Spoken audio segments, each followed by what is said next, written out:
ga mai takama da ayar Allah, malan zaki kafin Allah ne kai, mai aiki a take ba je ka dawo.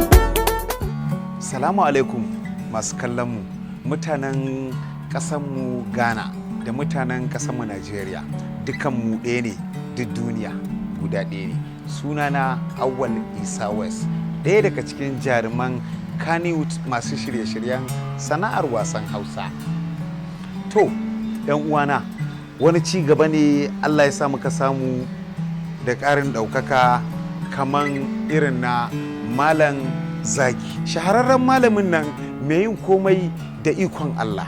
Watan shi ba zai maka ƙaryar yana aiki na siddabar ba.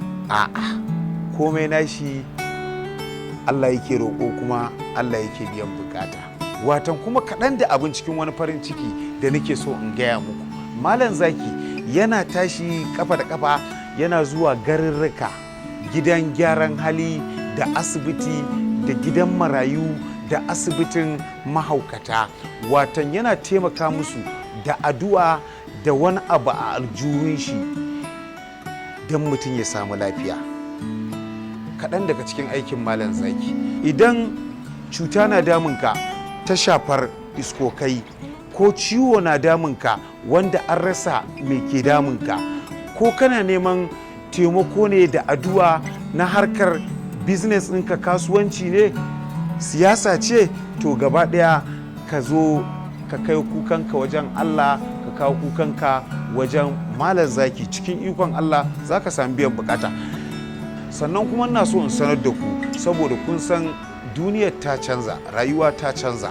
Akwai mutane da su dinga amfani da sunanka suna cutar jama'a, suna zaluntar jama'a. Duk mutumin da yake neman Mallam Zaki, don ka tabbatar da Mallam Zaki ne, ka neme mu a namba kamar haka, ko ka neme mu a namba kamar haka. Wani abin farin ciki, don ka tabbatar da Mallam Zaki ne da kansa, a wannan nambobin namu da na nuna ma, za ka iya kiran shi a video call ka ga Mallam Zaki fuska da fuska. Idan ka ga hoto kamar wannan, to shine hoton Mallam Zaki, za gan shi a video call. Sannan kuma za ka iya tuntuɓar mu a harkar social media.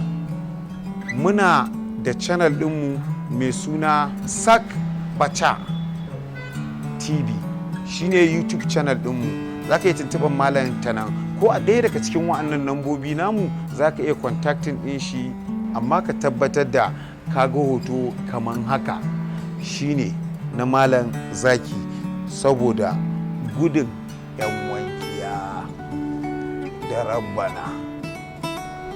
Allah ka ba mu sa'a. Kowa ya bi Mallam Zaki, kowa ya bi